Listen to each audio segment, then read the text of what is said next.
Very good afternoon everyone. So mains की तैयारी चल रही होगी आप लोगों की, आई थिंक। और जो बच्चे जिस पैटर्न पे फॉलो कर रहे हैं एग्जामिनेशन को, तो उनको वो काफ़ी अप्रोचेबल ठीक लग रहा होगा। मैंने काफ़ी सारी मिस्टेक्स पॉइंट आउट करी, और जिन बच्चों की कॉपीज, जो बच्चे ऑनलाइन और ऑफलाइन दोनों बच्चे हैं, मुझे बता दीजिए अगर किसी की कॉपी अगर अभी तक चेक नहीं हुई हो तो। किसी की अगर अभी तक कॉपी चेक नहीं हुई है तो मुझे बता दीजिए। मैक्सिमम ये होता है कि हम 24 आवर्स के अंदर चेक करके भिजवा देते हैं। किसी कॉपी अगर चेक नहीं हुई है तो आपको एक बार रफली आइडिया समझ में आ गया होगा कि कहाँ पे सुधार करना है, कहाँ पे आंसर्स में और मैक्सिमम उसको प्रोसेस करना है।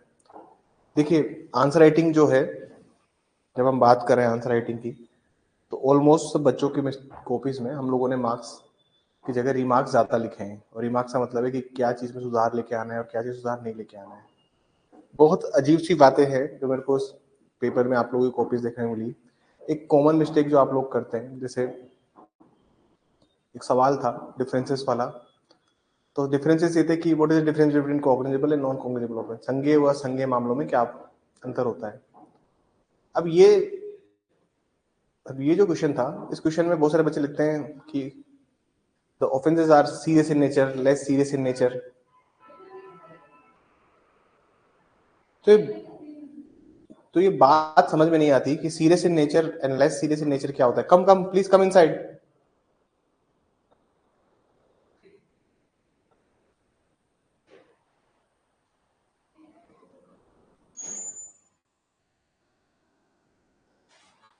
जाके देखिए कोई आया था।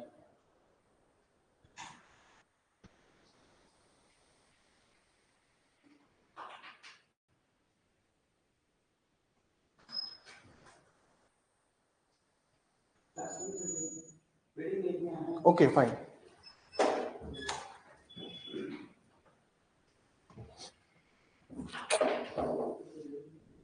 सो लेक्चर स्टार्ट करते हैं। और मैं बात कर रहा था डिफरेंसेस के रिगार्डिंग, कि बहुत से लोग जो है एक डिफरेंस कॉमनली जो साइड करते हैं कि डिफरेंसेस क्या होते हैं, कैसे होते हैं। पहले मैं डिफरेंसेस की बात करता हूँ कि स्टैंडर्ड और क्वालिटी डिफरेंसेस में क्या अंतर होता है। आप देखिए, डिफरेंसेस लिखते हो तो it's a serious in nature, it is less serious in nature. ये गंभीर प्रकृति के होते हैं, ये थोड़े कम गंभीर प्रकृति के होते हैं। तो दिस इज नॉट डिफरेंस। अगर आप ये अंतर लिखते हो या फिर ये अंतर में लिखते हो कि ये इसके अंदर परिभाषित किया गया है, ये इसके अंदर परिभाषित किया गया है, तो यार ये कोई स्टैंडर्ड फॉर्म ऑफ डिफरेंसेस नहीं है। बाकी बच्चों से अलग लिखना है तो कुछ अच्छा लिखना पड़ेगा। एक डिफरेंसेस में लिखवा देता हूँ तो आपको थोड़ा समझ में आ जाएगा कि अच्छे डिफरेंसेस लिखोगे तो अच्छे मार्क्स मिलेंगे, और फालतू डिफरेंसेस लिखेंगे तो 50% कैप के ऊपर मार्क्स मैंने दिए भी नहीं है किसी को, क्योंकि आरपीएससी भी 50% कैप को ही फिक्स रखता है। वो नहीं देगा आपको 50% ऊपर के मार्क्स। तो आप लोग भी ये बात रखिए कि जो आपका मेंस का क्वेश्चन पेपर होगा वो आपको 50% के ऊपर नंबर नहीं देगा। जब 50% के ऊपर नंबर नहीं आएंगे तो ये बात को आपको बिल्कुल श्योर होना है कि it would be difficult for you to score. ठीक है, एक डिफरेंसेस लिख लीजिए।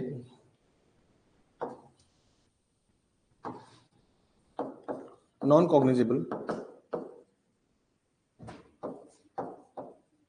और कॉग्निजेबल में डिफरेंसेस, स्टैंडर्ड ऑफ डिफरेंसेस आपको अभी मैं डिफरेंसेस दिखा देता हूँ कि डिफरेंस का अंतर कितना होता है और किस स्तर के आपको अंतर लिखने होते हैं। डिफरेंसेस अगर पूछे जा रहे हैं तो प्लीज हमेशा एक सेट पैटर्न ऑफ स्टैंडर्ड लेके आइए डिफरेंसेस के अंदर। ठीक है, इनकी सबकी क्लासेस ऑलरेडी हो चुकी है, इन सबके अच्छे डिफरेंसेस मैं लिखवा चुका हूँ। जिनके पास एक्सेस है ऐप का उनको पूरी क्लासेस मिल जाएगी। सीआरपीसी के लेक्चर्स वो सारे एक्सेस कर सकते हैं। अराउंड 60 लेक्चर्स लिए थे मैंने सीआरपीसी में एपीओ के लिए, तो उसको पूरा ही पढ़ाया है मैंने मेंस के लिए। मेंस ओरिएंटेड पूरे ही क्लासेस है वहाँ पे, तो देख सकते हैं। मैं फिर भी एक रफली आपको एक सैंपल दिखाता हूँ कि whenever you write the differences, तो डिफरेंसेस को किस तरह से अटेम्प्ट करना है। ठीक है, the first difference is no arrest without no arrest without warrant. Warrant के बिना गिरफ्तार नहीं किए जाएंगे, वारंट के बिना गिरफ्तार नहीं किए जाएंगे। The second difference,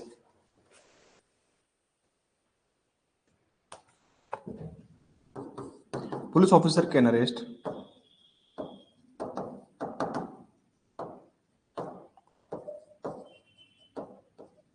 without warrant, बिना वारंट के भी गिरफ्तार किए जा सकते हैं। सेकंड डिफरेंस लिखिए,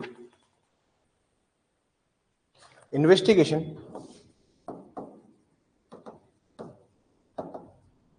investigation only with permission of magistrate, only with permission of magistrate. Second लिखिए, police officer, the police officer has per se power to investigate, per se power to investigate. अन्वेषण बिना मजिस्ट्रेट की मंजूरी के नहीं हो सकता, बिना मजिस्ट्रेट की मंजूरी के नहीं हो सकता है, बिना इजाजत के नहीं हो सकता. इधर लिखिए, पुलिस ऑफिसर को प्रारंभ से ही, कब से प्रारंभ से मतलब जब इंफॉर्मेशन लॉस हुई है तब से पुलिस ऑफिसर को प्रारंभ से ही अन्वेषण करने की शक्ति प्राप्त होगी. थर्ड डिफरेंस देखिए प्लीज, ये कॉमन डिफरेंस है जो सब लोग लिखते हैं. थर्ड डिफरेंस देखिए प्लीज, यहाँ पे जो इन्वेस्टिगेशन का ऑर्डर दे रहा है वो कौन दे रहा है? देखिए, अगर केसेस हैं, कौन से? नॉन कॉग्निजेबल केसेस हैं, अगर असंज्ञेय मामलों के अपराध हैं तो उन केसेस में जो परमिशन देगा वो सिर्फ कौन देगा सर? एरिया मजिस्ट्रेट, जिसको आप ऐसे भी लिख सकते हो कि लोकल मजिस्ट्रेट. क्या लिख सकते हो? Local magistrate. सिर्फ एक लोकल मजिस्ट्रेट ही होगा, एरिया मजिस्ट्रेट ही होगा, वही से परमिशन देगा. और यहाँ पे परमिशन कौन दे सकता है? यहाँ पे परमिशन वो देगा वो मजिस्ट्रेट जो इंक्वायर करने के लिए या ट्रायल करने के लिए कॉम्पिटेंट हो. मतलब वो समस्त मजिस्ट्रेट जो कि जांच के लिए या विचारण के लिए सक्षम है, वो सारे मजिस्ट्रेट यहाँ पे दे सकते हैं. मतलब क्या कहा जाए तो चैप्टर 13 के अंदर जितने भी मजिस्ट्रेट हैं वो सारे मजिस्ट्रेट बोल सकते हैं इन्वेस्टिगेशन करने.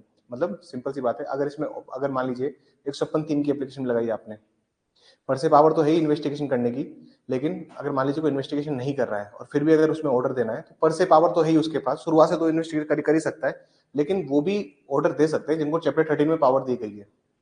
किसमें? In the cases of cognizable cases, संज्ञेय मामलों में. संज्ञेय मामले वो होते हैं सर, संज्ञेय मामलों के अंदर एक और डिफरेंस लिखिए, आपको थोड़ा सा मैं एक बहुत इंटरेस्टिंग बात बताऊंगा. एक और डिफरेंस लिखिए, सेट ऑफ वो लेके आइए प्लीज. आप जो डिफरेंसेस लिख रहे हैं they are not very well. जैसे थोड़ा लिखिए, जो जुरिस्डिक्शन होगा, अगर मान लीजिए किसी मजिस्ट्रेट ने ऑर्डर दे दिया है इन्वेस्टिगेट करने का, तो जो जुरिस्डिक्शन होगा, जो इसके पास अधिकारिता होगी असंज्ञेय मामलों में, नॉन कॉग्निजेबल केसेस में, इनके पास जो जुरिस्डिक्शन होगा वो जुरिस्डिक्शन सिर्फ और सिर्फ टेरिटोरियल होगा.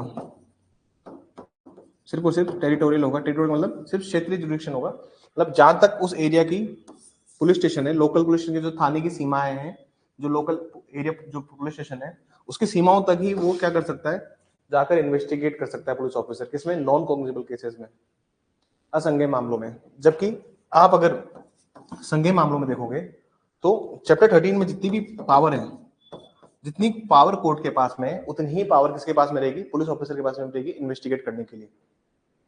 मेजर डिफरेंस क्या है? अगर सिर्फ इन्वेस्टिगेशन की पावर ही अगर होती, इन्वेस्टिगेशन की हम बात करते हैं, जैसे मान लीजिए मैं सेक्शन 185, 186, 187 या 183 की बात करता हूँ, ठीक है, लेटर लिख रहे हैं, ट्रेन में यात्रा कर रहे हैं, ट्रेन में ट्रेवल कर रहे हैं, कोई चीज चोरी हो गई है तो आप तो जितनी भी जगह चोरी हुई है वहां के भी तो सब जगह इन्वेस्टिगेट करने की पावर कॉग्निजेबल केसेस मिल जाती है, बट यहाँ पे नहीं मिलती है. यहाँ पे सिर्फ लोकल एरिया में ही आपको इन्वेस्टिगेट करने की पावर मिलती है. पांचों पॉइंट लिखिए. देखिए, एक नॉन कॉग्निजेबल रिपोर्ट की डायरी होती है, इसको हम एनसीआर डायरी कहते हैं. असंज्ञेय मामलों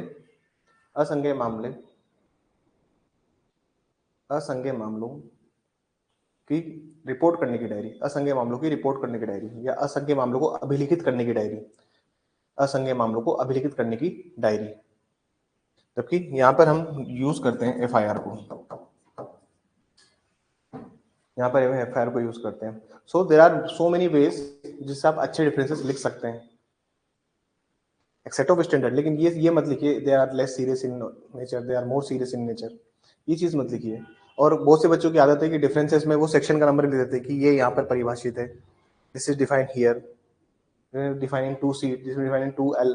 प्लीज ये मत कीजिए, ठीक है। ये सेट ऑफ स्टैंडर्ड नहीं लिख रहे हो, बाकी लोगों से अगर अच्छा लिखना है तो अच्छे लिखोगे तो सर मार्क्स मिलेंगे डेफिनेटली। बहुत से बच्चों का भी सवाल था कि सर जैसे अब क्या होता है ना कि मार्केट में जब टू मच वॉइसेस होती है तो दिक्कत ये होती है कि किसकी वॉइस सुनी जाए। जैसे बहुत से लोग कहते हैं कि सर प्रोफेसर्स को अच्छा लगता है कि कोई पैराग्राफ में लिखे, ये लिखे डिफरेंसेस को, बहुत से को लगता है कि सर नहीं इसमें लिखे। तो मैं सिंपल से एक रीजन दे देता हूँ आपको, सर आपके इंटरेस्ट में जो है आप वो फॉलो कीजिए। जैसे आपके इंटरेस्ट में, आपके अगर इंटरेस्ट में ये बात है कि पेपर छूट रहा है तो आप वो फॉलो कीजिए जिससे आपका पेपर ना छूटे। 0 मिलने से अच्छा है कुछ तो नंबर मिलेंगे। 300 नंबर का पेपर है, वेट बहुत हाई टूटेगी, पेपर लेंथी होने वाला है, ये बात याद रखिएगा। ऑलमोस्ट 66 क्वेश्चंस आएंगे इसमें पेपर में।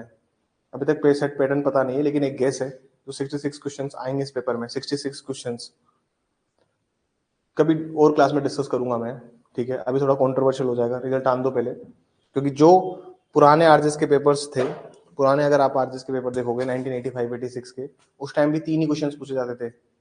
उस टाइम के अगर आरजेएस के पेपर देखोगे आप, जब आरपीएससी कराया करता था, उसमें भी यही सवाल थे, वेरी शॉर्ट, शॉर्ट और ऐसे टाइप। तो उस टाइम पे एक एक नंबर के 40 सवाल आते थे। उस टाइम 100 नंबर का जब पेपर होता था तो एक एक नंबर के 40 सवाल होते थे, 40 सवाल एक एक मार्क्स के। और कुछ अराउंड 4 नंबर के या 20 नंबर के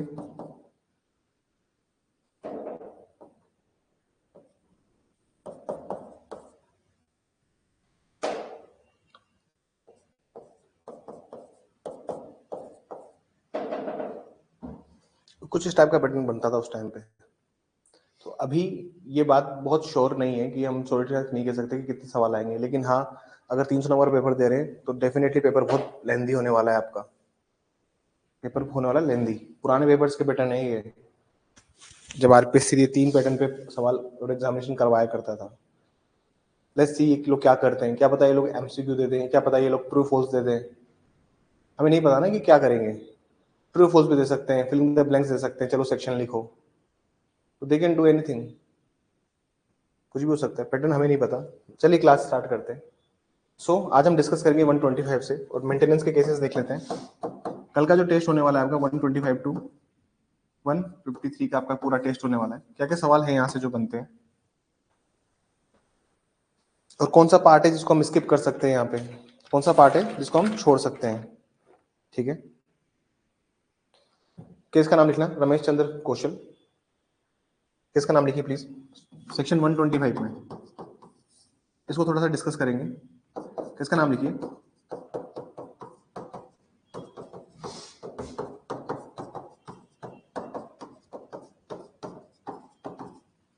Ramesh Chandra Kaushal versus Veena Kaushal.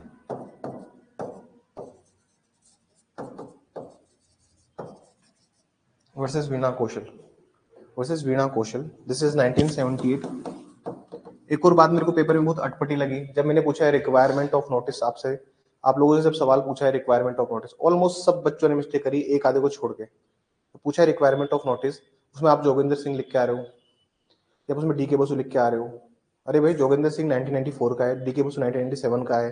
Requirement of notice 2005 के बाद एड हुआ है, 41 से तो 5 के बाद आया। आप बताइए कि इन केसेस को लिखने का क्या औचित्य है, आप खुद सोचिए। रिक्वायरमेंट ऑफ नोटिस पूछ रहा हूँ, आप लिख के आ रहे हो पुराने केसेस, प्रोविजन नया है तो आप अभी का बताओ।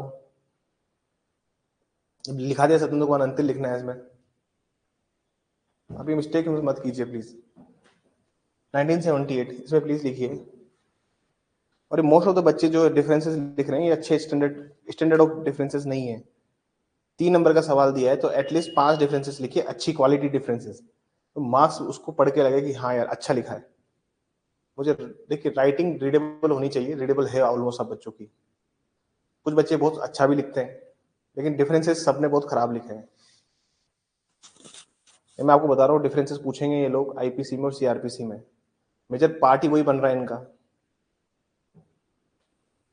लिखिए These provisions are a measure for social justice. These provisions are measure for social justice. ये प्रावधान 125 के लिए लिखवा रहा हूँ, ठीक है ना, सीआरपीसी 125 के लिए केसेस लिखा रहा हूँ. ये प्रावधान सामाजिक न्याय को सुरक्षित रखने के साधन है. ये प्रावधान सामाजिक न्याय को सुरक्षित रखने के साधन है. And they fall within the constitution provisions and they fall within the constitution provisions and they fall within the constitution provisions and they fall within the constitution provisions of article 15 clause 3 of article 15 clause 3. Read with article 39 of Indian constitution. Read with article 39 of the Indian constitution, 1950 तथा ये प्रावधान अनुच्छेद 15(3) सपठित अनुच्छेद 39 भारतीय संविधान 1950 पर आधारित है. भारतीय संविधान 1950 पर आधारित है. ये तो भैया पर्पस हो गया इसका. 125 का क्या पर्पस है? पर्पस यही है सर, सोशल जस्टिस को प्रिवेंट करना है, आर्टिकल 15(3) को प्रोटेक्ट करना है और 39 को भी प्रोटेक्ट करना है. आगे लिखिए. Mohammad Ahmad Khan.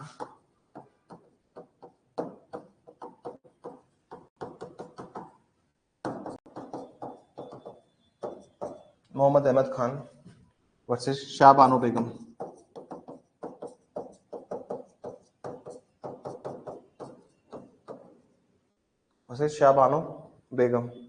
This is 1985 Supreme court.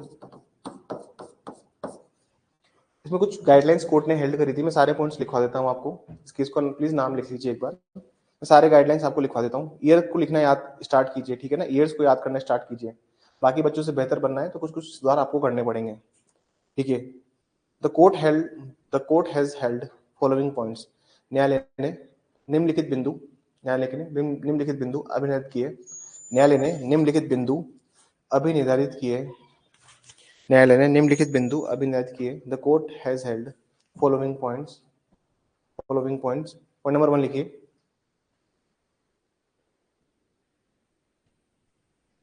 The provisions are truly secular in nature. The provisions are truly secular in nature. ये प्रावधान वास्तविक रूप में पंथ निरपेक्ष है. ये प्रावधान वास्तविक रूप में पंथ निरपेक्ष प्रकृति के हैं. ये प्रावधान वास्तविक रूप में पंथ निरपेक्ष प्रकृति के हैं. पॉइंट नंबर 2 लिखिए.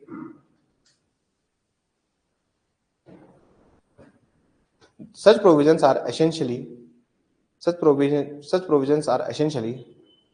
prophylactic character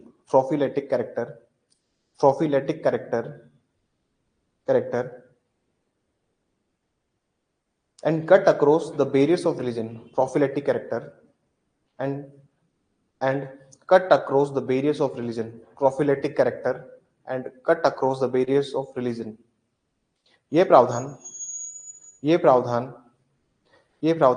समाज में व्याप्त.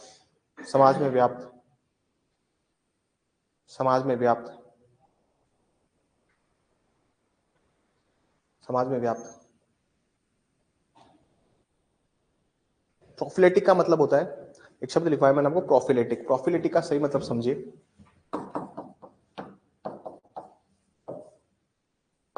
प्रोफिलेटिक का मतलब होता है कि सर किसी चीज को होने से रोकना. प्रोफिलेटिक हम लॉ में वो शब्द यूज करते हैं. प्रोफिलेटिक मतलब होता है कि सर किसी भी चीज को फैलने से रोकने के लिए. तो ऐसे लिख सकते हैं आप उसको. ये प्रावधान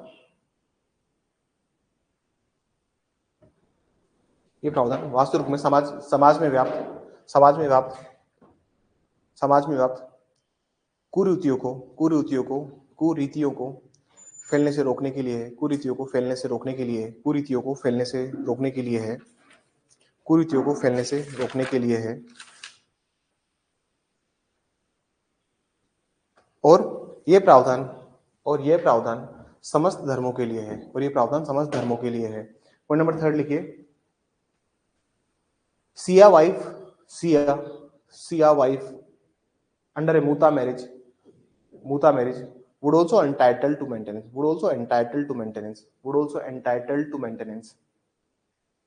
मुता विवाह के अंतर्गत मूता विवाह के अंतर्गत मूता विवाह के अंतर्गत मूता विवाह के अंतर्गत अंतर्गत अंतर्गत सिया पत्नी भी सिया पत्नी भी सिया पत्नी भी धारा 125 के लिए हकदार होगी। धारा 125 के लिए हकदार होगी। धारा 125 के लिए हकदार होगी।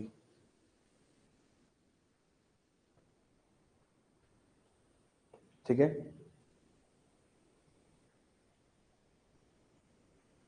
क्वेश्चन लिखिए। क्वेश्चन लिखिए। who are entitled to claim maintenance under section 125 who are entitled to claim maintenance under section 125 धारा 125 में भरण पोषण प्राप्त करने के धारा 125 में भरण पोषण प्राप्त करने के हकदार कौन होंगे? हकदार कौन होंगे? पॉइंट नंबर 1 में लिखिए वाइफ। पॉइंट नंबर 1 में लिखिए वाइफ। पॉइंट नंबर 1 में लिखिए वाइफ। अब देखो, मैं जो भी डिस्कशन कर रहा हूँ आप अपने हिसाब से लिख लीजिए, इसको नोट कर लीजिएगा, जो भी मैं बात यहाँ पे डिस्कस करूंगा आप लोगों से।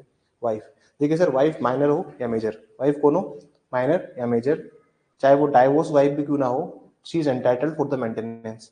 ठीक है, कोई तलाकशुदा अगर बीवी भी है तो वो भी मेंटेनेंस प्राप्त कर सकती है, और चाहे वो अवैध को या वैश्य को, उसको मेंटेनेंस मिलेगा।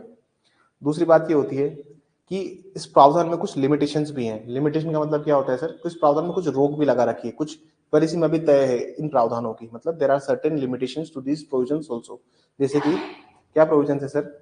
देखिए सर, सिर्फ लेजिटिमेट वाइफ लिखिए इसमें, ओनली ऐसे लिखिए हेडिंग डाल के, लिमिटेशंस, वाइफ के साथ में क्या लिमिटेशन है, वाइफ के साथ में, पत्नी के साथ में क्या परिसीमाएं हैं, इसमें लिखिए only legitimate wife, only legitimate wife can claim maintenance, केवल भरण पोषण का दावा, केवल भरण पोषण का दावा वैध पत्नी ही कर सकती है, वैध पत्नी ही कर सकती है। And not by illegal marriage, and not by illegal marriage, न कि अवैध शादी के फलस्वरूप हुई, न कि अवैध शादी के फलस्वरूप हुई पत्नी, न कि अवैध शादी के फलस्वरूप हुई पत्नी। ठीक है, आगे लिखिए, second wife is not entitled for the maintenance, second wife is not entitled for the maintenance. देखिए, देयर आर जजमेंट्स, आप कहोगे सर इस पॉइंट पे जजमेंट है, yes there are contrary judgments, लेकिन अभी तक हम इसको ही फॉलो करते हैं सेकंड वाइफ के लिए। Second wife not entitled for the maintenance, द्वितीयक पत्नी भरण पोषण प्राप्त करने की हकदार नहीं है, द्वितीयक पत्नी भरण पोषण प्राप्त करने की हकदार नहीं है। एक डोमेस्टिक वायलेंस, जिन बच्चों ने मेरे से डोमेस्टिक वायलेंस एक्ट पढ़ा है, उन्होंने एक केस पढ़ा होगा ललिता टप्पू का। किसका? Lalita Toppo versus state of Jharkhand. This is recent judgment of supreme court, और बहुत अच्छी बात बोलता है, प्लीज इस केस को मेंशन कीजिएगा। This is 2018 judgment, Lalita Toppo versus state of Jharkhand. इस केस में क्या बोला गया, लिखिए please. Those who cannot claim maintenance under section 125 CRPC, those who cannot claim maintenance under section 125 CRPC, जो व्यक्ति धारा 125 सीआरपीसी के अंतर्गत भरण पोषण का दावा नहीं कर सकते, सीआरपीसी के अंतर्गत भरण पोषण का दावा नहीं कर सकते, they can approach domestic violence act, they can approach domestic violence act। वो लोग घरेलू हिंसा अधिनियम 2005 के अंतर्गत, वो लोग घरेलू हिंसा अधिनियम 2005 के अंतर्गत आवेदन कर सकते हैं, वो लोग घरेलू हिंसा अधिनियम 2005 के अंतर्गत आवेदन कर सकते हैं। केस का नाम लिखिए, एक और केस है, there is one wonderful judgment of the supreme court recently, 125 के ऊपर ही आया है ये, रजनीश वर्सेस नेहा। आप लोगों ने नाम भी सुना होगा इसका।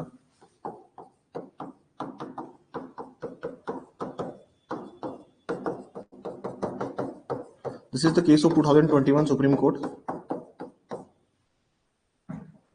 रजनीश वर्सेस नेहा। पहला पॉइंट लिखिए, the purpose of section 125 CrPC is to provide immediate relief, the purpose of section 125 is to provide immediate relief. धारा 125 का उद्देश्य, धारा 125 का उद्देश्य, धारा 125 का उद्देश्य, धारा 125 का उद्देश्य, धारा 125 का उद्देश्य तुरंत तुरंत अनुतोष तुरंत अनुतोष तुरंत अनुतोष प्रदान करने से है, तुरंत अनुतोष प्रदान करने से है, तुरंत अनुतोष प्रदान करने से है। पॉइंट नंबर 2 लिखिए, इसको पॉइंट नंबर 1 दीजिएगा, पॉइंट नंबर, ठीक है ना। The proceedings under section 125, the proceedings under section 125, धारा 125 की कार्रवाइयां, धारा 125 की कार्रवाइयां संक्षिप्त प्रकार से होगी या संक्षिप्त प्रकृति की होगी, संक्षिप्त प्रकृति की होगी। The proceedings under section 125 are is of summary nature, are is of summary nature, are is of summary nature, summary nature, ठीक है ना सर। ठीक है, ये केस का नाम लिखिए, अभी रिसेंटली सुप्रीम कोर्ट का जजमेंट है, 220 का जजमेंट है ये। तो देखिए, मेंटेनेंस एक बहुत ही ज्यादा सेटल्ड टॉपिक है और कभी कभी इसमें बहुत ज्यादा दिक्कत भी आती है, लेकिन ये डाइवोर्स वाइफ क्यों ले सकती है, मैंने आपको बताया था अभी। और डाइवोर्स वाइफ के रिगार्डिंग मैंने आपको ये बात बताई थी कि देखो, डाइवोर्स वाइफ भी क्लेम कर सकती है। आप केस का नाम लिखिए, स्वपन कुमार बनर्जी,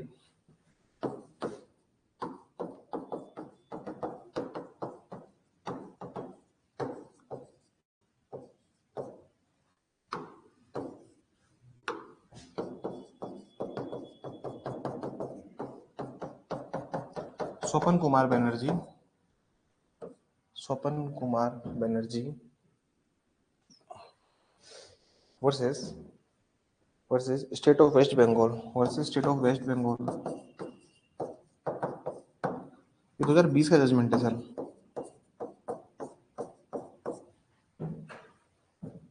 एक लिस्ट ऑफ केसेस प्रोवाइड कर दूंगा मैं आप लोगों को 2023 की, 22, 23, 24, ठीक है। और 24 में वो मई तक बनी हुई है, तो सर्टेनली सारे केसेस उसमें कवर हैं। और वो मेनली जो बनी थी वो आरजेएस पॉइंट ऑफ व्यू से बनी थी, तो कुछ सब्जेक्ट्स में आरजेएस के भी होंगे, तो आप लोग उसको रेफर भी कीजिएगा। Swapan Kumar Banerjee versus state of West Bengal, लिखिए, a divorce wife can entitle to claim maintenance of section 125, a divorce wife can entitle to claim maintenance under section 125 on ground of desertion, on ground of desertion, on ground of desertion। देखिए please, एक तलाकशुदा पत्नी, एक तलाकशुदा पत्नी जिसने जिसने जिसने परित्याग करने के आधार पर, जिसने परित्याग करने के आधार पर, जिसने परित्याग करने के आधार पर तलाक लिया हो, जिसने परित्याग करने के आधार पर तलाक लिया हो, वह भी धारा 125, वह भी धारा 125, वह भी धारा 125 सीआरपीसी में, वह भी धारा 125 सीआरपीसी में भरण पोषण के लिए दावा कर सकती है, भरण पोषण के लिए दावा कर सकती है, भरण पोषण के लिए दावा कर सकती है, भरण पोषण के लिए दावा कर सकती है। अगर आपने हिंदू मैरिज एक्ट पढ़ा है तो डिजर्शन जो दिया हुआ है, डिजर्शन का मतलब होता है छोड़ देना, ये दिया हुआ है सर 13(1)(1)(b) में, उसको भी नोट कीजिएगा। यहाँ जो 1 है इसको न्यूमेरिकल 1 दिया इन्होंने नाम, 1B of Hindu marriage act, of Hindu marriage act, of Hindu marriage act 13 section 13(1)(1)(b) of Hindu marriage act, ठीक है। प्लीज बी पॉइंट लिखिए। पहले कौन कौन एंटाइटल्ड है, महिला के ऊपर इतने सारे cases we have already discussed with. दूसरा लिखिए चाइल्ड, बालक। अब बालक के मामले में क्या होता है सर, बच्चा जो है उसके बारे में क्या है, देखिए, इंडियन मेजोरिटी एक्ट की हम बात करते हैं, किसकी बात करते हैं, इंडियन मेजोरिटी एक्ट की, ठीक है। उस इंडियन मेजोरिटी एक्ट 1875 उसमें बोला है कि लेजिटिमेट हो, धर्मज हो या अधर्मज हो, दोनों क्या है सर, धर्मज हो या अधर्मज बालक हो, दोनों ही कौन कर सकते हैं, मेंटेनेंस क्लेम कर सकते हैं, ठीक है। अगर इसका कोई लैंडमार्क जजमेंट आपको देखना हो तो बलबीर सिंह वर्सेस हरदीप सिंह केस है इसका, बच्चे के ऊपर, बलबीर सिंह वर्सेस हरदीप सिंह। प्लीज बलबीर सिंह और हरदीप सिंह को रेफर कर दिया, दिस 1980 1980 का जजमेंट है ये, बलबीर सिंह हरदीप सिंह, ठीक है। सी पॉइंट लिखिए, father mother,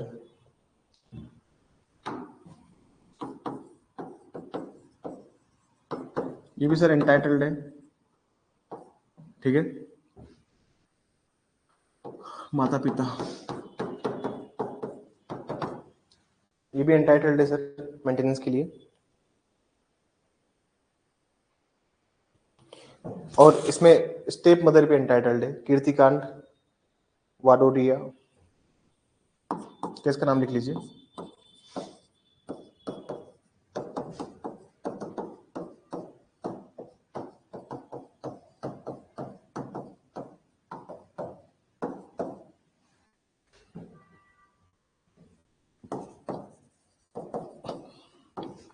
versus state of Gujarat, this is 1993, इस केस को भी लिखिएगा प्लीज इसमें।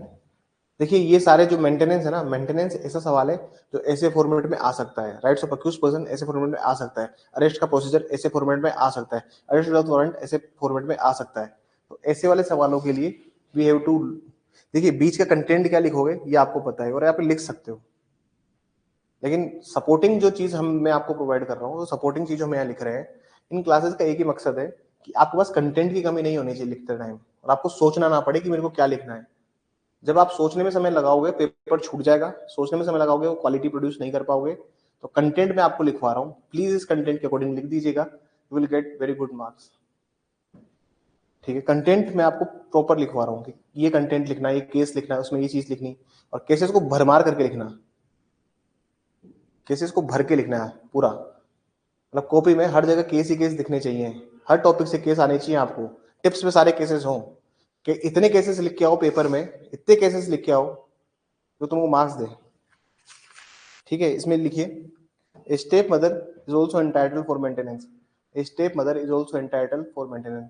सौतेली माँ भी भरण पोषण के लिए हकदार होगी, सौतेली माँ भी भरण पोषण के लिए हकदार होगी, हकदार होगी। क्वेश्चन लिखिए प्लीज, सवाल लिखिए। What are the basis for claim of maintenance, what are the basis for the claim of maintenance, what are the basis for claim of maintenance. किस आधार पर भरण पोषण का दावा किया जाएगा, किस आधार पर भरण पोषण का दावा किया जाएगा, किस आधार पर भरण पोषण का दावा किया जाएगा। पॉइंट नंबर 1 लिखिए, if she does not, if she मत करना, if there is no sufficient means to maintain, if there is no sufficient means to maintain, यदि भरण पोषण के, यदि भरण पोषण के पर्याप्त साधन, यदि भरण पोषण के पर्याप्त साधन उपलब्ध नहीं हो, भरण पोषण के पर्याप्त साधन उपलब्ध नहीं हो। पॉइंट नंबर 2 लिखिए, वेर ही नेग्लेक्ट, ही मत लिखिए यार, इसमें ऐसा लिखिए, वेर, वेर ऐसे लिखिए, where he or she neglect or refuse to maintain, where he or she neglect or refuse to maintain, क्योंकि दोनों ही ले सकते हैं ना, एक क्या पता छोटा बच्चा भी हो। Neglect or refuse to maintain, जहां, जहां कोई उपेक्षा या इनकार करता है, जहां कोई उपेक्षा या इनकार करता है। थर्ड लिखिए, the claimant must be unable to maintain herself, the claimant must be unable to maintain herself, the claimant must be unable to maintain herself. दावाकृत व्यक्ति, दावाकृत व्यक्ति स्वयं को, दावाकृत व्यक्ति स्वयं को भरण पोषण करवाने में असफल रहा हो, दावाकृत व्यक्ति स्वयं को भरण पोषण करवाने में असफल रहा हो। और क्या सवाल यहाँ से बनते हैं, ये तो मेंटेनेंस का बड़ा पूरा पार्ट हो गया, इसमें तो हमने कहीं डिस्कस नहीं किया कि कब कब उसको बदल सकते हैं, हम सब ये तो डिस्कस भी नहीं किया हमने, लेकिन मेंटेनेंस में जो मेन मेन चीज है वो आप ये सब लिख सकते हो, भरण पोषण में आप ये सब चीजें इनकलकेट कर सकते हो अपने आंसर राइटिंग में। इसका आप समरी पोर्शन पे तैयार कीजिएगा इसको, ठीक है ना, समरी पोर्शन में तैयार कीजिएगा। और समरी में तैयार करने का मतलब ये है कि अंदर क्या वर्ड्स हैं, क्या चीज लिखी हुई है, क्या क्या उसके कीवर्ड्स हैं, उसको प्लीज याद कीजिए और आंसर्स को लिखने की प्रैक्टिस कीजिए।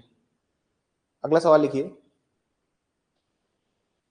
when when wife's claim of maintenance may be defeated, when wife's claim of maintenance may be defeated, कब, कब पत्नी का, कब पत्नी का, कब पत्नी के, कब पत्नी के भरण पोषण के दावे को, कब पत्नी के भरण पोषण के दावे को, दावे को, दावे को न्यायालय, दावे को न्यायालय,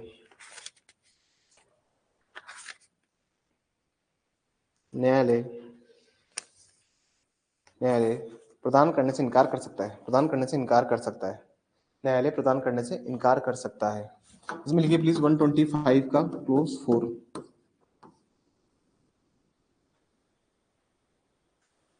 ठीक है, आगे लिखिए, what would be the quantum of maintenance, what would be the quantum of maintenance while granting such relief, while granting such relief। ऐसे अनुतोष को प्रदान करते समय, ऐसे अनुतोष को प्रदान करते समय, ऐसे अनुतोष को प्रदान करते समय भरण पोषण की मात्रा, भरण पोषण की मात्रा क्या होगी, भरण पोषण की मात्रा क्या होगी, भरण पोषण की मात्रा क्या होगी। देखिए 2001 के पहले कोर्ट ये भी बताता था कि कितना मेंटेनेंस आप दोगे। 2001 के पहले कोर्ट ये भी बताता था कितना मेंटेनेंस दोगे। ओरिजिनल सीआरपीसी जो है 1973, उसमें एक टर्म था 500 रुपए मेंटेनेंस देने का हर मंथ, जिसको राजस्थान गवर्नमेंट ने, जिसको राजस्थान गवर्नमेंट ने 2000 रुपए कर दिया था। लेकिन this is a central act, ये केंद्रीय अधिनियम है, तो केंद्र सरकार ने 2001 अमेंडमेंट के थ्रू इसको हटा दिया, अभी प्रोविजन नहीं एग्जिस्ट करता। तो क्वांटम ऑफ पनिशमेंट क्या होगा, ठीक है, भरण पोषण की मात्रा कितनी होगी, ये court according to condition of party तय करता है कि उसकी मंथली इनकम कितनी है, और बाकी बहुत सारे फैक्टर्स होते हैं जब कोर्ट डिटरमाइन करता है। ये बात समझ में आई। आगे लिखिए, इन वोट कंडीशंस, किन परिस्थितियों में, इन वोट कंडीशंस किन परिस्थितियों में there will be alteration and cancellation of maintenance, there will be alteration and the cancellation of maintenance, किन परिस्थितियों में भरण पोषण को, किन परिस्थितियों में, किन परिस्थितियों में भरण पोषण को परिवर्तित या रद्द किया जा सकता है, परिवर्तित या रद्द किया जा सकता है, परिवर्तित या रद्द किया जा सकता है। सेक्शन लिखिएगा प्लीज इसमें, सेक्शन 127, क्या लिखिएगा इसमें, सेक्शन 127 प्लीज इसमें लिखिएगा। अगर बात करता है, सवाल आता है जुरिडिक्शन का, अधिकारिता का, लिखिएगा 126, 126, 126 किस टाइप का सवाल आएगा यहाँ से, एक सवाल नोट कीजिए, एक सवाल नोट कीजिए, अधिकारिता का 126 किस टाइप के सवाल आते हैं, एक सवाल नोट कर लीजिए ताकि एक रफ आइडिया हो जाए आपको कि किस तरह के सवाल पूछ जाते हैं, किस तरह के सवाल पूछ जाते हैं। लिखिए, A and B were married at Kolkata, A और बी की शादी, ए और बी की शादी कोलकाता में, कोलकाता में संपूर्ण हुई है, ए और बी की शादी कोलकाता में संपूर्ण हुई है। दे लास्टली रिसाइडेड, दे लास्टली रिसाइडेड एट दिल्ली, उन्होंने, उन्होंने अंतिम बार, अंतिम बार, उन्होंने अंतिम बार परस्पर निवास दिल्ली में किया हो, उन्होंने परस्पर अंतिम बार निवास दिल्ली में किया था, दिल्ली में किया था। A came to Jaipur, A came to Jaipur living B at Delhi, A A A A B को दिल्ली छोड़कर, ए बी को दिल्ली छोड़कर जयपुर में रहने आ जाता है, रहने आ जाता है, रहने आ जाता है। आगे लिखिएगा,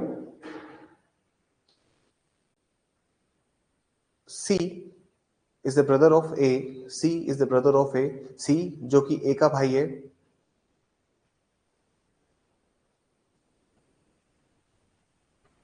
he has created, he has created legitimate relation, illegitimate relation with b, legitimate relation with b, illegitimate relation with b, उसके द्वारा बी के साथ अवैध संबंध बनाए जाते हैं, अवैध संबंध बनाए जाते हैं। लेटर ऑन, कुछ समय पश्चात, कुछ समय पश्चात A refuses to maintain B, later on A refuses to maintain B, कुछ समय पश्चात ए ए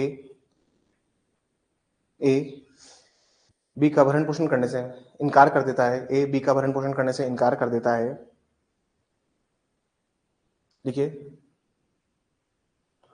what order would be the most suitable, what order would be the most suitable in this case and where the application lie, what order would be most suitable in this case and where the application lie, इस परिस्थिति में कौन सा आदेश, कौन सा आदेश दिया जाएगा, कौन सा आदेश दिया जाएगा, और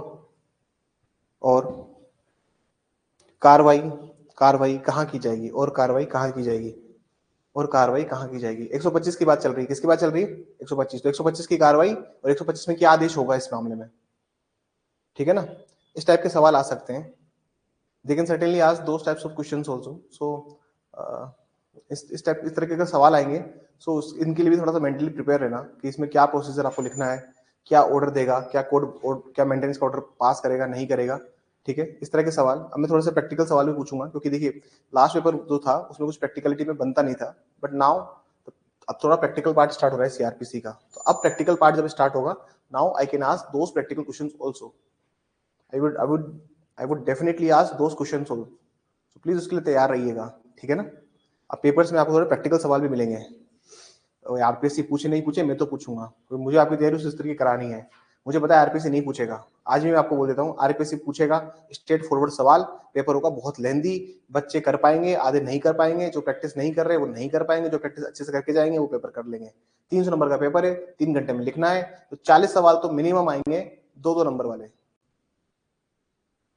या 3-3 नंबर वाले मिनिमम। इनका जो पुराना पैटर्न है शायद उसको अगर हम माने तो भी, बट द थिंग इज आप प्लीज मैक्सिमम हाथ को थकाइए अपने, एक टाइमर नोट करके पेपर दिया कीजिए कि मेरे को इस समय में इतना पेपर कंप्लीट करना है, ठीक है। मैं थोड़ा पेपर का टाइमिंग कम कर दूंगा। अभी तक 2 घंटे का पेपर हो रहा था ना 50 नंबर का, now I would reduce it slightly to 1 hour 45 minutes, ताकि आपको थोड़ा सा आपका हाथ थोड़ा थकना स्टार्ट करे। अभी 2 घंटे के हिसाब से बहुत टाइम होता है ये 50 नंबर। अब इसको 1 घंटा 45 मिनट कर दूंगा अगले वाले आने वाले 2-3 टेस्ट में, फिर इसको 1.5 घंटा कर दूंगा। उससे क्या होगा, आपका हाथ तैयार होना चाहिए। इसलिए मैंने स्टार्टिंग में 2 टेस्ट 2-2 घंटे के लिए लिए, अब मैं 1 घंटा 45 मिनट कर लूंगा। देखिए मेंस आंसर राइटिंग का यही है कि क्या बच्चे ने क्या ये चीज को लिखनी चाहिए, ये चीज उसको नहीं लिखनी चाहिए। जब आपका वो चीज हो रही है तो आप मेंस आंसर राइटिंग में इंप्रूवमेंट डेफिनेटली शो करेंगे। और एक दिन में नहीं सीखेंगे, मल्टीपल आंसर्स लिखिए और हर दिन कॉपी में आंसर्स लिखिए, you will get the result, ठीक है। अगर इंटरिम मेंटेनेंस की बात करता है, अंतरिम भरण पोषण के आदेश की बात करता है, तो उसमें क्या सेक्शन आएगा, 125 क्लोज 1 सेकंड प्रोवाइजो। कौन सा आएगा, इसका जो द्वितीय परंतु है ना सर, वो आएगा इसमें। इसका जो द्वितीय परंतु है इसको आपको लिखना पड़ेगा, second proviso 125 section 125 close 1 second proviso. चलिए यहाँ पे हो गया मेंटेनेंस खत्म, 125 से 128 खत्म। अब और क्या सवाल बनते हैं इस पार्ट से, किस पार्ट से, 125 से लेकर 153 तक हम इसको डिस्कस कर रहे हैं, और इसका कंटेंट हम लोग डिसाइड कर रहे हैं कि क्या कंटेंट हमें लिखना चाहिए इसके अंदर। देखिए ऐसे टाइप के क्वेश्चंस में बहुत मैक्सिमम अपॉर्चुनिटी है कि अगर आप अच्छा कंटेंट लिखोगे तो आप बाकी बच्चों को पछाड़ सकते हो। जो बड़ा सवाल आएगा उसमें बहुत अच्छा कंटेंट लिख के आइए, अगर शब्दों की कमी नहीं होनी चाहिए, आपके पास विचारों की कमी नहीं होनी चाहिए, अगर वो हो रही है तो नुकसान है। जिन बच्चों ने पेपर नहीं दिया है तो प्लीज पेपर दीजिए, क्योंकि वो अपना ही नुकसान कर रहे हैं। मेरे लिए कोई आराम वाली बात नहीं है, मुझे रिजल्ट निकालना है आप लोगों का, मेरे लिए आराम वाली बात नहीं है। मेरे को सिर्फ रिजल्ट से मतलब है आप लोगों के, और वो तभी निकलेगा। कोई देखो सफलता का कोई शॉर्टकट नहीं होता। ऐसा तो है नहीं कि लास्ट दिन आपको कोई पेपर दे देगा, और पेपर भी दे देगा तो लिखना तो आप ही को है ना सर। मेंस का पेपर है, पेपर भी मिल जाएगा तो भी क्या है, कभी देखा है आपने कोई मेंस का पेपर आउट हो गया हो, कभी नहीं होता, कभी भी नहीं होता, क्योंकि सेंस नहीं है उसका कुछ, क्योंकि हर एग्जामिनर का माइंडसेट अलग है, आप कितना क्या कर लेंगे। तो प्लीज मेहनत कीजिए, और हार्ड वर्क से ही एग्जाम निकलेगा और उसी से एग्जाम क्लियर होगा, ठीक है। क्वेश्चन डालिए, what is an unlawful assembly, what is an unlawful assembly, what is an unlawful assembly.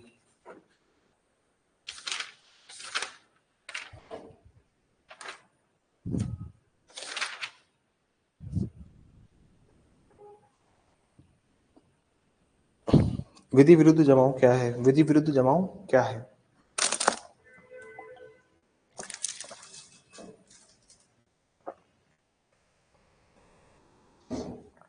एक साइड देखो, अगर अनलॉफुल असेंबली के ऊपर सवाल आता है, ठीक है ना, तो सबसे पहले ये देखिए सवाल किस टाइप का पूछा गया है। क्या वह क्या वो तितर बितर करने को पूछ रहा है, या फिर सिर्फ अनलॉफुल असेंबली पूछ रहा है। अगर वो सिर्फ अनलॉफुल असेंबली पूछे, विधि विरुद्ध जमाव पूछे, तो आपको आईपीसी लिखना है 141 149। लेकिन अगर वो डिस्पर्स करने की बात को कहे तो प्लीज सीआरपीसी के ये प्रोविजंस आपको लिखने होंगे। सारे प्रोविजंस आपको लिखने होंगे। डिस्पर्स करने के लिए पूछ रहा है कि अनलॉफुल असेंबली को डिस्पर्स कैसे करोगे, तीतर बीतर कैसे करोगे, सारे प्रोविजंस लिखने हैं। और एक और बात, अगर ये कंबाइन में अनलॉफुल असेंबली किसी बड़े सवाल में आता है, जैसे शॉर्ट में आ गया या फिर ऐसे टाइप में आ गया, तो दोनों को लिख के आना है, ठीक है ना। आईपीसी को भी लिख के आना है, पहले समझाओगे, फिर डिस्पर्स कैसे करोगे उसके प्रोविजन ये दिए हुए हैं, ठीक है। ये बात समझ में आई आप लोगों को? अगला लिखिए, removal of public nuisance. Removal of public nuisance जो सवाल बनेगा, रिमूवल ऑफ पब्लिक न्यूसेंस, जिसको हम कंडीशनल ऑर्डर भी कहते हैं, सशर्त आदेश भी कहते हैं। 133 है, 133 में जितनी भी शर्तें दी हुई ना सर, इनको एक बार देख लीजिएगा कि क्या क्या शर्तें बता रखी है, ठीक है। ये सवाल जो है वेरी शॉर्ट में तो नहीं आएगा, लेकिन ये शॉर्ट में पूछा जा सकता है, मतलब ये उसमें इसको पूछा जा सकता है।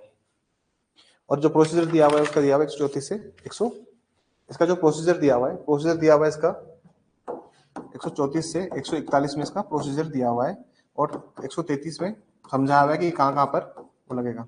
देखिए इसे दो सेक्शन याद रखेगा, 136, 138, 141, ये तीनों सेक्शंस कनेक्टेड है एक दूसरे से, इनको प्लीज याद रखिएगा। एब्सोल्यूट बन जाता है ऑर्डर, जो आदेश दिया है वो अनन्य बन जाता है यहाँ पर 136, 138, 141 में। तीन प्रोविजन है जो इसके इंपॉर्टेंट है, 136, 138, 141 और 133, ये तीन चार प्रोविजन है जो इस पार्ट से इंपॉर्टेंट है, इनको प्लीज याद रखिएगा। और मुझे नहीं लगता ये प्रोविजन पूछा जाएगा, मुझे नहीं लगता कि ये पार्ट आएगा, मुझे नहीं लगता कि ये पार्ट पूछा जाएगा पब्लिक न्यूसेंस वाला। पूछेंगे तो कंडीशनल ऑर्डर का पूछ सकते हैं, इसका प्रोसीजर नहीं पूछा जाएगा। रीजन इज क्योंकि इसका कोई कोर्ट में काम नहीं है, आपका आपके कोर्ट में एक मैटर नहीं लगते हैं, ठीक है ना सर। जो कंडीशनल ऑर्डर वाली बातें हैं ये आपके कोर्ट में नहीं आती है, क्योंकि एग्जीक्यूटिव मजिस्ट्रेट का कोर्ट में आती है। कहाँ आती है सर ये? अरे सर ये कहाँ पे आती है? एग्जीक्यूटिव मजिस्ट्रेट कोर्ट में आती है, एसडीएम साहब का कोर्ट लगता है इसमें। और जहाँ पे एसडीएम साहब का कोर्ट लग रहा है वहां पे आप एपीओ साहब क्या करोगे? अब एपीओ लोग क्या करोगे उस टाइम पे आके? क्योंकि देखिए ऐसा है कि म्युनिसिपालिटी ने अगर नोटिस दिया है तो म्युनिसिपालिटी का पैनल पे एडवोकेट कोई और है, और सामने वाली पार्टी जिसकी जमीन से कब्जा हटवाना है या कोई बिल्डिंग गिरने वाली है, म्युनिसिपालिटी ने दिया है नोटिस, तो म्युनिसिपालिटी का पैनल एडवोकेट है। सामने वाली पार्टी जिसको वो मिला है, कंडीशनल ऑर्डर के लिए मिला है, नोटिस दिया है, उसका एडवोकेट अलग है। आपका काम ही नहीं है यहाँ पे। तो प्रैक्टिकली ये प्रोविजंस जो हैं ये कोर्ट में एपीओ साहब पे काम नहीं आते, तो इसके प्रोसीजर को आप छोड़ सकते हो, चाहो तो छोड़ देना, इसको तैयार करो मत करो आपकी इच्छा, लेकिन आप छोड़ सकते हैं इस प्रोविजन को मेंस के पॉइंट ऑफ व्यू से तैयार करने के लिए। सिर्फ 133 के जो है उसको आप याद कर सकते हो, बाकी इस प्रोविजन को इसमें एंटर मत करना अननेसेसरी। बात समझ में आई? आगे देखिए, आगे देखिए, अर्जेंट केसेस की बात करते हैं हम, तो हम यूज करते हैं जहां पर भी अर्जेंट मामले हैं। कौन से मामले? अर्जेंट। अर्जेंट को अर्जेंट ही लिखा है इन लोगों ने।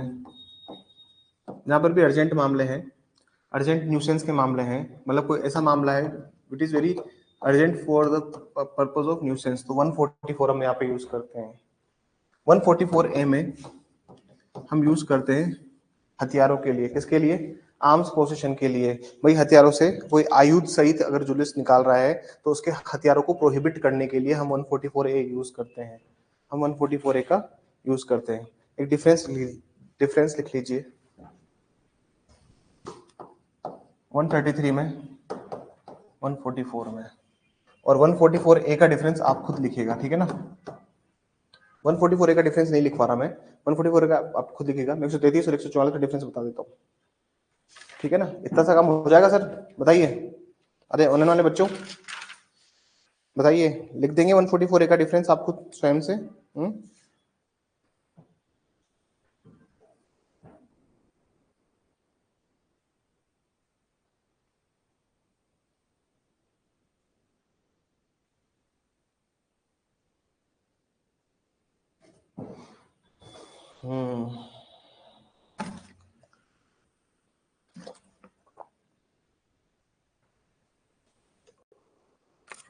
ठीक है, ये बेसिक डिफरेंस है, आप लिख दीजिए। मैं दोनों के डिफरेंस बता देता हूँ आप लोगों को। देखिए सर, ये कंडीशनल ऑर्डर है। क्या है ये? एक सशर्त आदेश है। ये क्या है? ये सशर्त आदेश, मतलब मैं इसको कहूँ तो ये कंडीशनल ऑर्डर है, जबकि 144 का ऑर्डर एब्सोल्यूट होता है।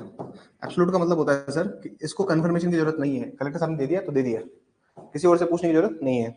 दूसरी बात ये देता है पब्लिक न्यूसेंस के मामले में, किसमें देते हैं, लोक न्यूसेंस के मामले में इसको दिया जाता है, पब्लिक न्यूसेंस के मैटर्स में इसको दिया जाता है, ठीक है। और ये कुछ कंडीशंस दी हुई है, सिर्फ उन कंडीशंस में अंदर ही जो अर्जेंट केसेस की कंडीशंस है न्यूसेंस की, जिससे माहौल खराब हो सकता है, पब्लिक ट्रैंक्विलिटी हो सकती है, लोक उपद्रव हो सकता है, वो आप कंडीशंस पढ़ लीजिएगा। ये जो ऑर्डर है किसी इंडिविजुअल व्यक्ति को दिया जाता है, किसको दिया जाता है, इंडिविजुअल पर्सन को, किसी एकल व्यक्ति को ये आदेश दिया जाता है, इंडिविजुअल पर्सन को ऑर्डर दिया जाता है। जबकि 144 जो है सर, ये एक किसी इंडिविजुअल को भी दे सकते हैं और पब्लिक एट लार्ज को भी दे सकते हैं, मतलब अनेक लोगों को भी इसे आदेश दिया सकता है, ठीक है। और डिफरेंसेस बताता हूं मैं आपको इसके, इनके और भी डिफरेंसेस हैं। जैसे 133 का जो आप ऑर्डर देखते हो, 133 का जो आप ऑर्डर देखते हो, देखिए 133 कंडीशनल रिपोर्ट तब होती है जब पुलिस पे रिपोर्ट मिलती है। किसकी रिपोर्ट मिलती है, पुलिस रिपोर्ट से मजिस्ट्रेट सेटिस्फाई होता है, ठीक है। ये एक्ट करता है अपॉन पुलिस रिपोर्ट, लेकिन इसको किसी पुलिस रिपोर्ट की जरूरत नहीं होती। जब कलेक्टर साहब को ठीक लगा वो इसको निकाल देंगे। आगे देखिए 133 में, आगे देखिए 133 में सर एविडेंस रिक्वायर्ड है, आपको कोई भी ऑर्डर पास करना है ना, एविडेंस लिए जाएंगे सर, ठीक है ना। एविडेंस के साथ ही 133 का आदेश जो एब्सोल्यूट हो जाएगा 136 में। 133 में कंडीशनल ऑर्डर होता है जो 136 में और 138 में कंफर्म हो जाता है। यहां पर एविडेंस के ऊपर ही ये आदेश दिए जाएंगे 136 के 138 के, लेकिन 144 में नो एविडेंस इज रिक्वायर्ड,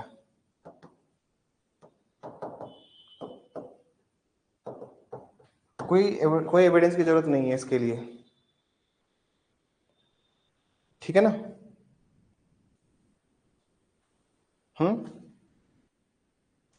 ठीक है, एक सवाल लिख लीजिए, संज्ञेय अपराध का निवारण करना, संज्ञेय अपराध का निवारण करना, संज्ञेय अपराध का निवारण करना। देखिए 151 जो है ना उसको तो बिल्कुल रट के जाइएगा आप लोग, संज्ञेय अपराध का निवारण करना। ये 149 से 151 तक है मामला, मतलब इंग्लिश में अगर मैं बोलूं तो prevention of cognizable offence, prevention of cognizable offence, prevention of cognizable offence. Paragraph change करके लिखिए, पैराग्राफ चेंज करके, prevention, prevention of injury to public, prevention of injury to public, prevention of injury to public.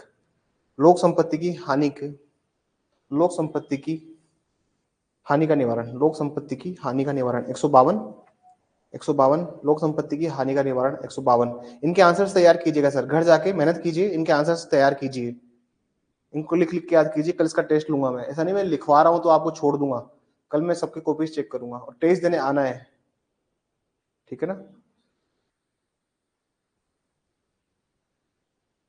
ठीक है, ये that is important here. चलिए 154 से start करते हैं, चैप्टर 12, बहुत बड़ा चैप्टर है ये, हम वी विल डिस्कस, हम बहुत लेंथ में इसको डिस्कस करने वाले हैं इस चैप्टर को। जितना जितना होता जाएगा, जहां जहां तक मैं पढ़ाता जाऊंगा उतना ही टेस्ट में दूंगा, ठीक है। थोड़ा सा एक दो टेस्ट और लगेंगे तो फालतू लगने दो, कोई दिक्कत नहीं है, फिर गैप नहीं दूंगा, फिर बैक टू बैक टेस्ट ले लूंगा। लेकिन ये चैप्टर 12 में थोड़ा सा मेरे को समय लग जाएगा समझाने में और बताने में, ठीक है।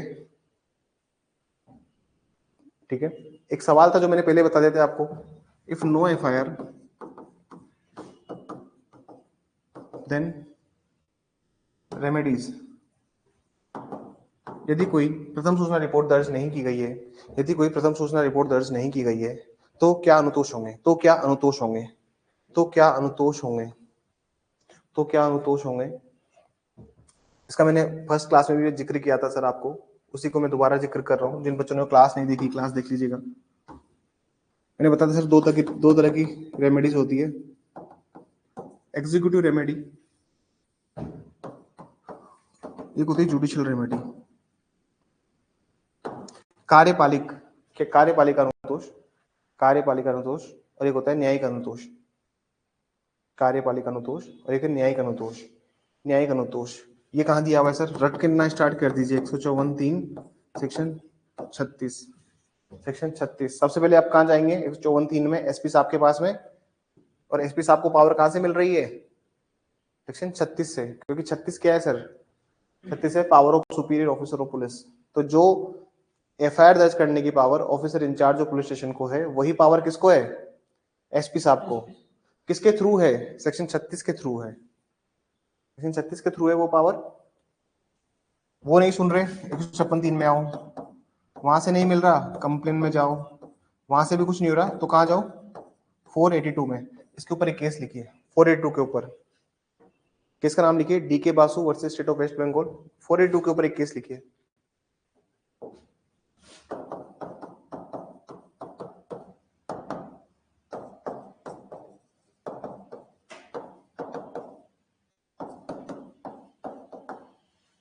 DK Basu versus state of West Bengal लिखिए प्लीज इसमें।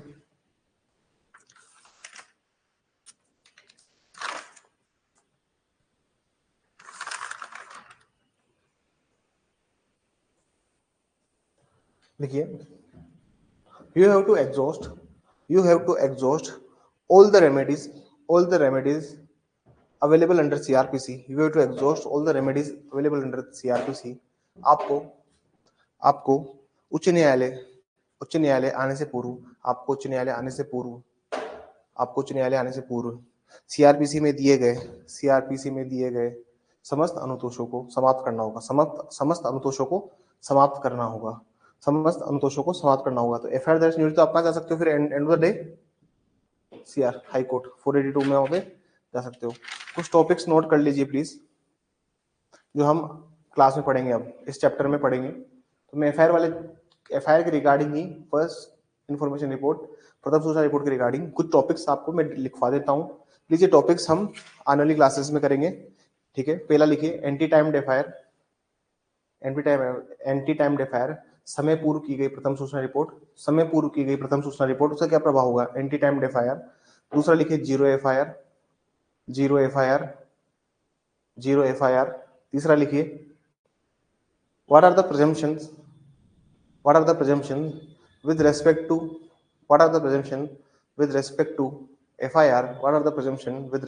FIR under CRPC? What are the presumptions with respect to FIR under CRPC? CRPC में अंडर CRPC नहीं, under evidence act, under Indian evidence act. Sorry sir, कभी I was thinking of first topic. कभी मैं कुछ सोचता रहता हूँ कुछ टॉपिक के बारे में। अंडर इंडियन एविडेंस एक्ट करना, आपने लिखा भारतीय साक्ष्य अधिनियम प्रथम सूचना रिपोर्ट के बारे में, भारतीय साक्ष्य अधिनियम प्रथम सूचना रिपोर्ट के बारे में क्या अवधारणा करता है? लिखिए आगे, इस FIR is a privileged document। क्या प्रथम सूचना रिपोर्ट एक विशेषाधिकृत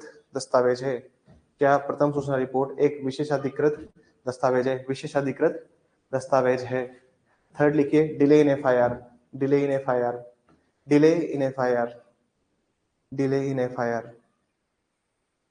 प्रथम सूचना रिपोर्ट में देरी होने पर क्या प्रभाव होगा? डिले इन एफआईआर, भाई उसका इफेक्ट क्या होगा, ठीक है ना। अगला लिखिए, what is the evidentiary value of an FIR? प्रथम सूचना रिपोर्ट का साक्षिक मूल्य क्या होगा? प्रथम सूचना रिपोर्ट का साक्षिक मूल्य क्या होगा? आगे लिखिए, is FIR is mandatory to be registered. क्या प्रथम सूचना रिपोर्ट को आवश्यक रूप से रजिस्ट्रीकृत कराना होगा। आगे लिखिए, what is the impact of multiple FIR? एक से अधिक प्रथम सूचना रिपोर्ट का क्या प्रभाव होगा? इसके ऊपर केसेस है सकरी वासु का, ठीक है ना, वो लिखाऊंगा मैं आपको। What is the impact of multiple FIR? एक से अधिक प्रथम सूचना रिपोर्ट का क्या प्रभाव होगा? आगे लिखिए, what is the effect of cross FIR? Cross FIR का क्या प्रभाव होगा? तीसरा लिखिएगा, क्वाशिंग ऑफ एफआईआर। इसमें क्या लैंडमार्क जजमेंट है? 482 के। हम यहाँ पे 482 के कुछ जजमेंट्स देखेंगे with respect to quashing of FIR के, ठीक है ना। क्वाशिंग ऑफ एफआईआर, एफआईआर को रद्द किया जाना, एफआईआर को रद्द किया जाना, ब्रैकेट में 482। ये एफआईआर के रिगार्डिंग जितने भी टॉपिक है, जितने भी क्लासेस है, मतलब जितने भी, अब से ज्यादा क्या सवाल पूछेगा एफआईआर के रिगार्डिंग, तो ये सारे topics we would discuss in the next class. And thank you very much. ठीक है ना, तो कल वाली क्लास में हम यहाँ से स्टार्ट करेंगे। सो आई वुड ट्राई कि कल टेस्ट के बाद में एक क्लास ले लूँ मैं, क्योंकि फिर आपका जो टेस्ट होगा वो इम्पैक्ट नहीं होगा, क्योंकि ये जो टेस्ट होगा कल के बाद वाला जो टेस्ट आएगा, वो टेस्ट जो होगा आपका वो होगा फ्रॉम 154 टू 176। तो वो पूरा टेस्ट जो होगा, वो टेस्ट के लिए शेड्यूल मैंने आपको दिखाई दिया था कि किस दिन कौन सा पेपर का, इसके बाद शेड्यूल नहीं है, प्लीज शेड्यूल ले लीजिए और टेस्ट दीजिए। एक सिस्टमेटिक अप्रोच के साथ इस एग्जाम को अप्रोच करोगे तो निकल जाएगी। और ऐसे ही है कि अभी आज ये पढ़ रहे हो फिर कल वो पढ़ रहे हो, पढ़ने से काम नहीं चलेगा सर, लिखने से काम चलेगा, मेन सही है। और जब लिखोगे तभी सर आंसर आंसर राइटिंग है, क्योंकि सर अब पूरा खेल आंसर राइटिंग का है। थोड़ा सा सिस्टमेटिक अप्रोच से तैयारी कीजिए, रिजल्ट मिल जाएगा। ठीक है, thank you everyone, thank you so much. कोई सवाल हो तो प्लीज पूछ सकते हैं। If anyone has any question they can ask me, please कोई सवाल हो तो पूछ लीजिए।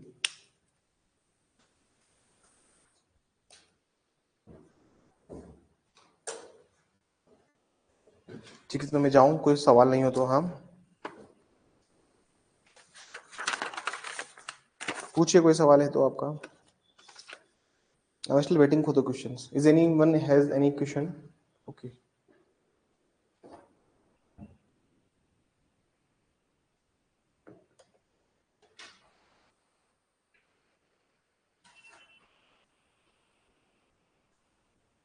सर्च और सीजर में कौन सा सेक्शन लगना है? सर्च और सीजर में 112 102। पुलिस वाला देखो, पुलिस वाला सर्च और सीजर करेगा तो 102 लगेगा उसमें, मैम उसमें 102 लगेगा। अगर पुलिस वाला सर्च और सीजर करता है तो आप 102 को पढ़िएगा। 102 एक बहुत इंटरेस्टिंग सेक्शन है और बहुत यूज आता है कोर्ट के अंदर, कोर्ट के अंदर 102 बहुत यूज आता है, इसलिए मैंने वो सवाल भी स्पेसिफिकली डाला था।